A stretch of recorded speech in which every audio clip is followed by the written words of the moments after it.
दिल्ली के जामिया इलाके में शहरियत कानून के खिलाफ एहतजाजी मार्च के दौरान एक शख्स ने फायरिंग की, जिसके नतीजे में सदाम नामी तालिब इल्म जख्मी हुआ।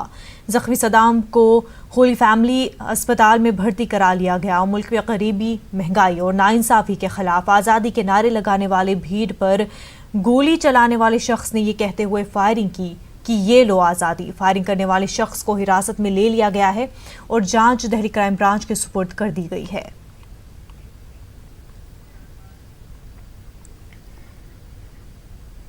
फायरिंग में जख्मी होने वाले जामिया के तालिब इल्म शादा फारूक एम्स के ट्रोमा सेंटर में जेर इलाज हैं, जहां दिल्ली पुलिस के स्पेशल कमिश्नर ने उनकी इयादत की। हिंदुत्व हामी इंतहा पसंद ने जामिया पर CAA मुखालिफ मुजाहरे के दौरान गोली चलाई थी, जिसकी जद में आकर शादाब जख्मी हुए हैं।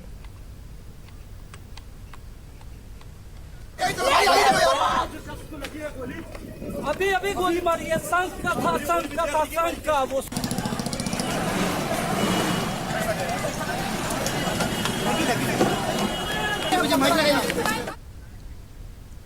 CAA के खिलाफ एहतजाजी मार्च के दौरान फायरिंग पर आम आदमी पार्टी लीडर संजय सिंह ने अमित शाह पर निशाना साधा है। उन्होंने पुलिस पर भी सवाल उठाया है। उन्होंने कहा कि जब तक मुल्क में बीजेपी रहेगी तब तक ऐसी वारदातें पेश आएंगी।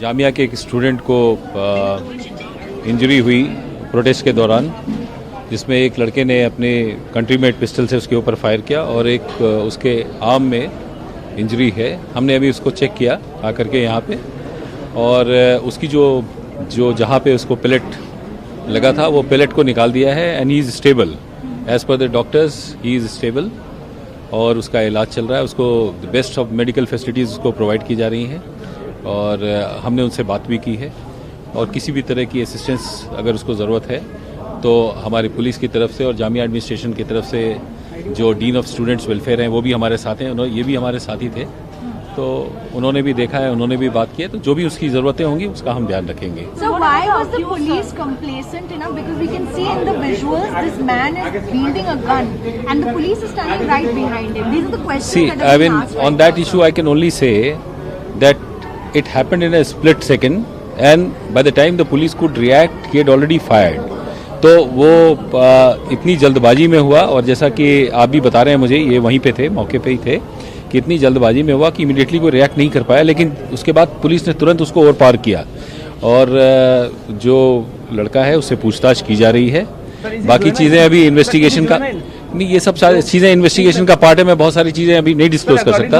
गोपाल है सर, जो गोपाल आरोपी है उसका वो सिर्फ इंडिविजुअली है अब तक पूछताछ में या कोई मैं आपको दो चीज़ें बताना चाहूँगा इसमें, कि ये केस जो है अब क्राइम ब्रांच हैंडल करेगी। इस केस को क्राइम ब्रांच को ट्रांसफ़र कर दिया गया है, इसीलिए मैं आपके सामने हूँ। और बाकी जो इसमें जितनी डिटेल्स अब आएंगी जो हम कलेक्ट करेंगे वो हम आपके साथ टाइमली शेयर कर लेंगे। CAA के खिलाफ एहतजाजी मार्च के दौरान फायरिंग पर आम आदमी पार्टी लीडर संजय सिंह ने अमित शाह पर निशाना साधा है। उन्होंने पुलिस पर भी सवाल उठाया है। उन्होंने कहा कि जब तक मुल्क में बीजेपी रहेगी तब तक ऐसी वारदातें पेश आएंगी। गृह मंत्री अमित शाह जी दिल्ली का माहौल बिगाड़ना चाहते हैं। पहले उन्होंने अपने नेताओं से भड़काऊ बयान दिलाए। भाजपा के पास कोई चेहरा नहीं, कोई मुद्दा नहीं, कोई नेता नहीं। दिल्ली में चुनाव की हार साफ तौर पे भाजपाइयों को दिख रही है और उस हार के डर से अब एक गहरी साजिश दिल्ली का माहौल बिगाड़ने के लिए रची गई है, जिसके तहत आज ये जामिया की घटना करवाई गई।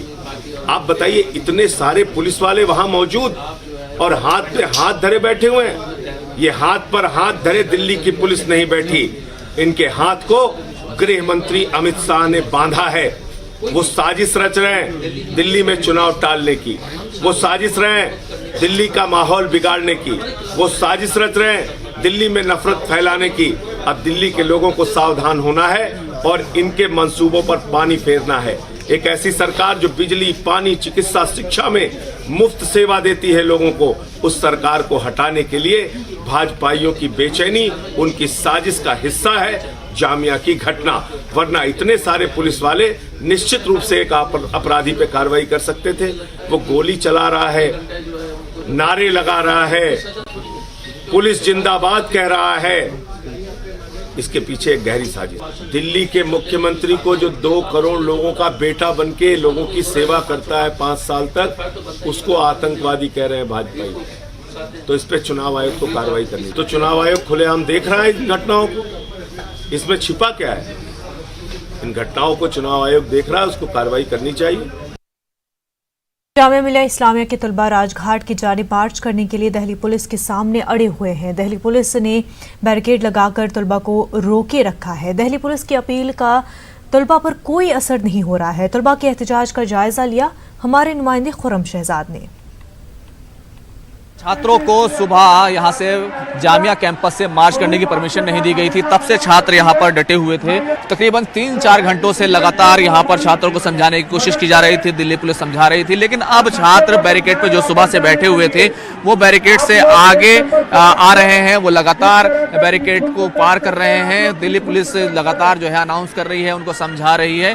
तो लेकिन ये लोग चाहते हैं कि इनको मार्च करने दिया जाए। लगातार ये सवाल पूछ रहे हैं कि उनको मार्च करने की इजाजत क्यों नहीं दी जा रही है। दिल्ली पुलिस समझा रही है कि राजघाट तक आप मार्च करने जाना चाहते थे, वहां पर भी वो तमाम विरोध प्रदर्शन, वो तमाम एहतजाज खत्म हो चुका है। दिल्ली पुलिस के जवान यहाँ पर मुस्तैदी के साथ डटे हुए हैं और वो इनको आगे बढ़ने से रोक रहे हैं। ये तमाम तस्वीरें हैं। हालांकि पिछले 4-5 घंटों से लगातार दिल्ली पुलिस यहाँ पर खड़ी हुई थी और प्रदर्शनकारी हैं वो लगातार यहाँ पर जमे हुए थे, बैरिकेड पर बैठे हुए थे। लेकिन इस सब के बीच में अब प्रदर्शनकारी बैरिकेड से लगातार नीचे उतर रहे हैं। शुरू में लड़कियों ने उतरना पीछे शुरू किया था, जो छात्राएं उन्होंने उतरना शुरू किया था। अब ये सब आगे बढ़ना चाहते हैं, लेकिन दिल्ली पुलिस यहाँ पर दीवार की तरह यहाँ पर उनको आगे बढ़ने से रोक रही है। जो बैरिकेड क्रॉस करके आ गया था वो बेहोश हो गया है, उसकी हालत खराब है, उसको दिल्ली पुलिस की गाड़ी में लेकर ले जाया जा रहा है। खुद SHO हैं, जो जामिया नगर थाने के SHO हैं, आप उनको देख सकते हैं कि वो अपनी गाड़ी में, दिल्ली पुलिस की गाड़ी में वो ले जाने की बात कर रहे हैं। वो कह रहे हैं कि मेरी गाड़ी में लेकर जाइए। तो ये देखिए किस तरीके से ये पूरा छात्र है जो काफ़ी उसको चोट आई है और वो उस तरह एक तरह से अनकॉन्शियस हो गया है। तो ये तमाम पूरा विजुअल है, आप देख सकते हैं कि किस तरीके से ये जो देख रहे हैं लगातार जो प्रोटेस्टर हैं उनको समझाने की कोशिश की जा रही थी, लेकिन अब इस छात्र को यहाँ से ले जाया जा रहा है मेडिकल हेल्प के लिए। तो दिल्ली पुलिस के लोग हैं और जो उसके साथी स्टूडेंट हैं वो साथ में जा रहे हैं और दिल्ली पुलिस के जो थाने जामिया नगर के SHO हैं, आप देख सकते हैं कि ये शाहीन नाम के वही स्टूडेंट हैं जो पहले भी प्रोटेस्ट में यहाँ पर नज़र आ चुके हैं। तो ये चीज़ें आपको दिखाई देंगी कि इस पूरे प्रोटेस्ट को यहाँ पर अब ये लोग लेकर जा रहे हैं और मेडिकल हेल्प के लिए देखिए किस तरीके से दिल्ली पुलिस उसको छात्र को यहाँ से लेकर जा रही है, जिसकी हालत काफ़ी जो है ख़राब हो गई है। कैमरामैन प्रकाश गुप्ता के साथ खुर्रम शहजाद, न्यूज़ 18 उर्दू, दिल्ली। दिल्ली में बड़ी तादाद में कई तलबा और आम लोग जामिया फायरिंग की मुखालफत में पुलिस हेडक्वार्टर पहुंचे, लेकिन पुलिस ने तमाम लोगों को हिरासत में ले लिया। मुजाहिरीन लगातार पुलिस के खिलाफ नारेबाजी करते रहे और पुलिस उन्हें बसों में भरती रही।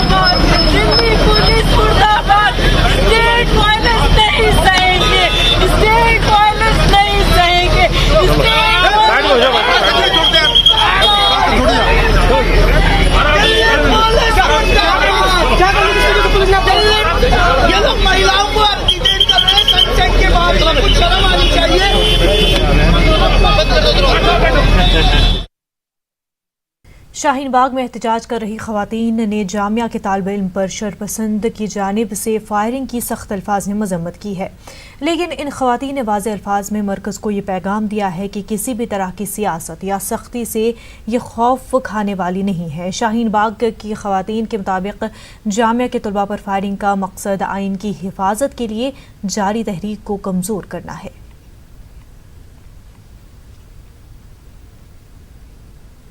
आप जैसे राजनीतिकरण करना चाहे कर सकते हैं, लेकिन मैं ये जानती हूँ इतिहास फिर दोहराया गया 73 साल के बाद।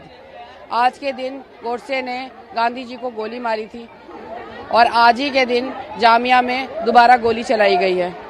उन गांधीवादियों को जो शांतिपूर्ण प्रोटेस्ट कर रहे थे। बाकी रही कि आप इसको किस तरह से राजनीति में देखेंगे, हमने राजनीति के लिए यहाँ नहीं बैठे हैं। हम अपने गलत, जो भी अभी तक गलत हुआ मॉब लिंचिंग से लेके अब तक, उसके प्रोटेस्ट के लिए बैठे हैं, उसको बताने के लिए बैठे हैं। मुद्दा ये राजनीति ये है कि वो उसको इलेक्शन पे यूज कर रहे हैं। पाकिस्तान, हिंदुस्तान, मुसलमान, हिंदू, ये सब चल रहा है, वो हमें चलाना नहीं है। जिसको समझ में आ रहा है वो ठीक है, जिसे समझ में नहीं आ रहा प्लीज समझ लीजिए। हर एक बात में कहते हो तुम कि तू क्या है, हर एक बात में कहते हो तुम कि तू क्या है। तुम ही बताओ कि अंदाज गुफ्तगू क्या है, तुम ही बताओ ये अंदाज गुफ्तगू क्या है। ये इनका कौन सा तरीका है बात करने का, आप खुद बताएं। कितना गलत तरीका है इनका बात करने का। बहुत तरीके से, बहुत गलत तरीके से हमसे बात कर रहे हैं, लेकिन इनकी गलत बातों का जवाब देकर हम अपनी जुबानें गंदी नहीं करेंगे। और ये जो राजनीति खेल रहे हैं, खेलें, उससे हमें कोई फर्क नहीं पड़ता है। हम अपने हक के लिए खड़े हैं, गलत के लिए खड़े हैं, और सिर्फ हम अपने लिए नहीं खड़े हैं, हम सारे लोगों के लिए खड़े हैं। इसमें सारे, इसको जाति, धर्म, रंग के नाम पे ना बांटे, हमें बंटवारा नहीं चाहिए। हम जैसे मिलके हमेशा रहते थे वैसे मिलके रहेंगे। हम अपने संविधान की रक्षा के लिए खड़े हैं, अपने बच्चों की रक्षा के लिए खड़े हैं, और हमेशा इसके लिए खड़े रहेंगे। देखिए सर, वो गोली जो है जामिया पर चला रहे हैं और डरा हमें रहे हैं, ये बात हमें समझ में आ रही है, लेकिन हम उनकी उन गोलियों से डरने वाले नहीं हैं। क्योंकि जब हम अपने घर से निकल गए ना, जब हम यहाँ रोज आते हैं सुबह में, तो अपने घर से सोच कर आते हैं कि हमारे साथ क्या होगा क्या नहीं होगा हमें नहीं मालूम। क्योंकि मेरे खुद के 2 बच्चे हैं। मैं बिल्कुल, जब मैं रात में सोती हूँ और सुबह जब आती हूँ तो मुझे लगता है कि पता नहीं मैं वापस आऊंगी तो अपने बच्चों से मिलूंगी नहीं मिलूंगी, मेरे पास क्या होगी, कौन सा मेरे ऊपर ये कौन सी धारा लगा देंगे, कभी ये हमारे ऊपर डंडे चलवा देंगे। तो हम इससे बिल्कुल तैयार हैं, हमें मालूम है, हमने जब अपना, हमारा डर और खौफ सब निकल चुका है, हम इनकी गोलियों से, इनके डंडों से डरने वाले नहीं हैं।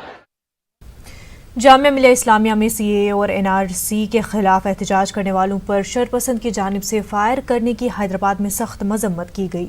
सिटीजन्स अगेंस्ट सीएए और एनआरसी ने आज महात्मा गांधी के यौम शहादत पर इंदिरा चौक हैदराबाद में एक इंसानी जंजीर बनाई, जिसमें दलित, मुस्लिम और इंसानी हकूक तंजीमों ने शिरकत की।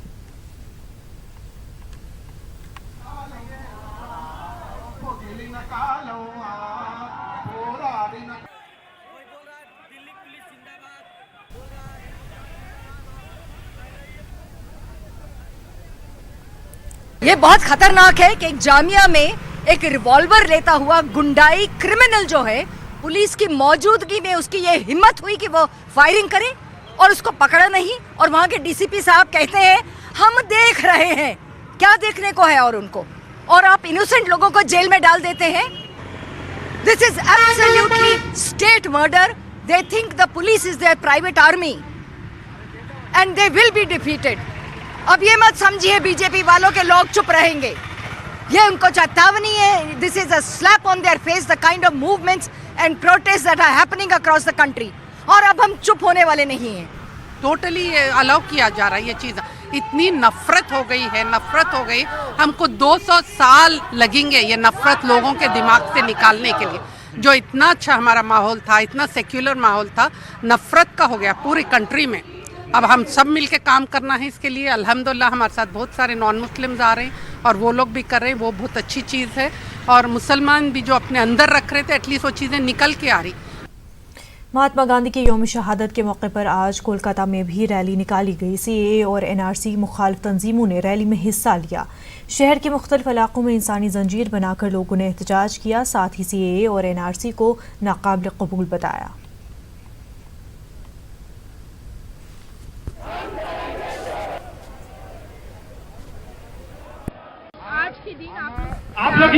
देखिए, आज के दिन तो टेररिज्म का शुरुआत किए थे इस मुल्क के अंदर, और इस मुल्क के लोग गोडसे ने आज के दिन ही गांधी जी को गोली मारा था।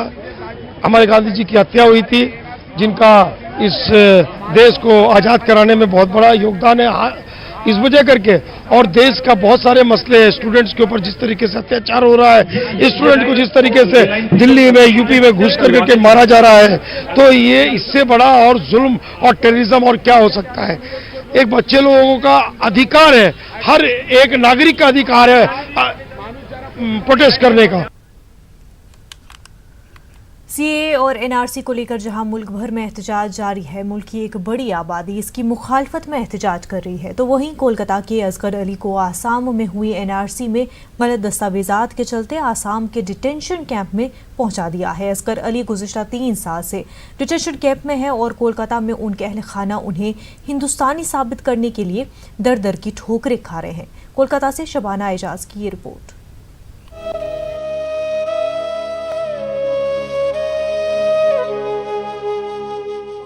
कोलकाता के असगर अली गुज़िश्ता 3 साल से आसाम के डिटेंशन कैंप में जिंदगी गुजारने पर मजबूर हैं। असगर अपने घर में सबसे बड़े हैं, जो खानदान की किफालत के लिए आसाम में गुज़िश्ता 25 बरसों से फर्नीचर का काम कर रहे थे। आसाम में हुई एनआरसी में असगर को भी दस्तावेजात जमा करने की हिदायत दी गई थी। उनके वालिद मगरबी बंगाल में सरकारी मुलाजिम थे।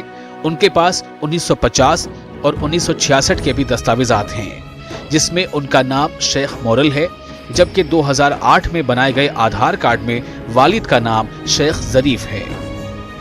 वालिद के 2 नाम होने की वजह से आसाम में असगर अली को दरअंदाज करार देते हुए डिटेंशन कैंप में डाल दिया गया। दुख तकलीफ देख के काम में लगे हुए पर आसाम में गुवाहाटी में अपने भाई, मेरा बहुत लकी भाई थे, मेरा भाई हम लोग के दुख सुख देखते थे। भाई अपने भाई हम लोग बहुत तकलीफ में हम लोग कटा है, दिन कटा उनके साथ में। बोले जो तुम यहाँ पर रहो इतने दिन से, मगर तुम अपना डॉक्यूमेंट दिखाओ, अपना प्रूफ दिखाओ। तो हमने भाई प्रूफ दिखाया अपना, तो बोला क्या जो प्रूफ बाप का नाम 2 नाम शेख मोहम्मद जरीफ। तभी बोले का नहीं आप यहाँ का आदमी नहीं है। तो अब हमारा बाप माँ तो यहीं जिंदगी गुजर गया, उन लोग का मरने का वक्त हो गया। अब मेरा बाप माँ तो यहीं से सब खत्म हो गया जिंदगी सब। अब हम लोग का जो भाई बहन की जिंदगी, कितना दिन का इंसान का जिंदगी है।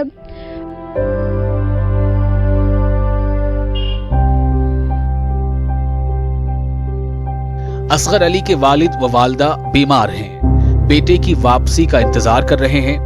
उनके घर वालों के मुताबिक शेख जरीफ उनके वालिद का असल नाम है, इसलिए 2008 में जब आधार कार्ड बनाया गया तो घर वालों ने वालिद के हकीकी नाम से आधार कार्ड बनवाया, जो उनकी मुसीबत की वजह बन गया।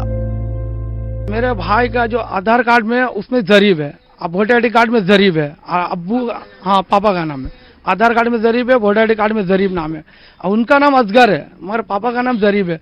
और उन लोग को चाहिए कि 66 वोटर लिस्ट, ये 1971 वोटर लिस्ट चाहिए। तो 1971 का हमने पापा का जो शेख मुगल जो लेके गया है कि 1971 का दिखाने का, वो 66 वोटर लिस्ट दिखाया कि वहाँ सरकार नहीं मान रहा है कि बोले ये मुगल इंडियन है, मगर जरीफ इंडियन नहीं है। हाँ पापा का 2 नाम हम लोग कोर्ट के एफिडेविट भी बना के ले गए।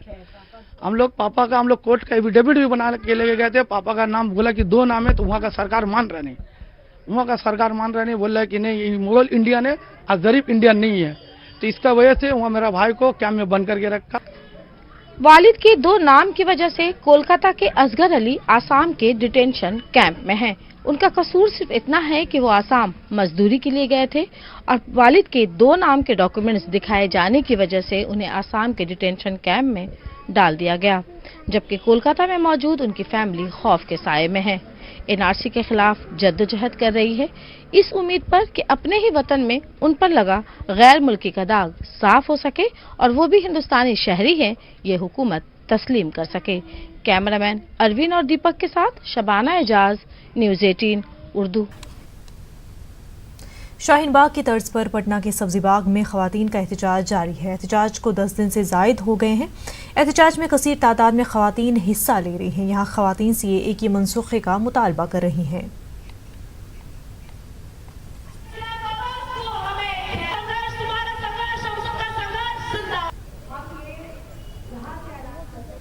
ये पटना का सब्जी बाग है, जहां 19 दिन से लगातार एहतजाज पर खवातीन बैठी हैं। आपको ये भी बताएं कि पटना में आज का दिन काफ़ी अहम रहा, जहां बाबाए कौम को खराज अकीदत पेश किया गया, NPR का सीधे तौर पर बाइकाट किया गया। आज ही के दिन जो है संविधान बचाओ मोर्चा की जानिब से पटना में एक बड़ा प्रोग्राम किया गया था, जहां एनपीआर को बाकायदा बाइकाट करने का फैसला किया गया है। जामिया मिलिया इस्लामिया में जो गोली चली है उसकी सख्त अल्फाज में बिहार के लोगों ने मजम्मत की है और कहा है कि इसकी जांच होनी चाहिए और इस तरह के हादसे दोबारा नहीं होने चाहिए। पटना के सब्जी बाग में एहतजाज हो रहा है, पटना के मुख्तलिफ इलाकों में भी ख़वातीन का एहतजाज हो रहा है। ये पूरे तरीके से शाहीन बाग के तर्ज पे हो रहा है। हमारे साथ कई लोग हैं, आप क्या कहेंगे आज के बारे में?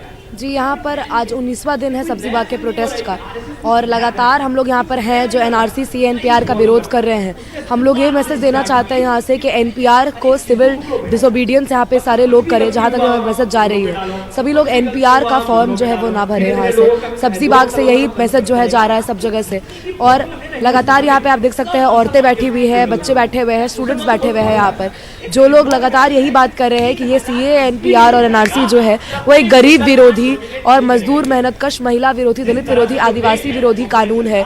और नाज़रीन, आप देखिए आज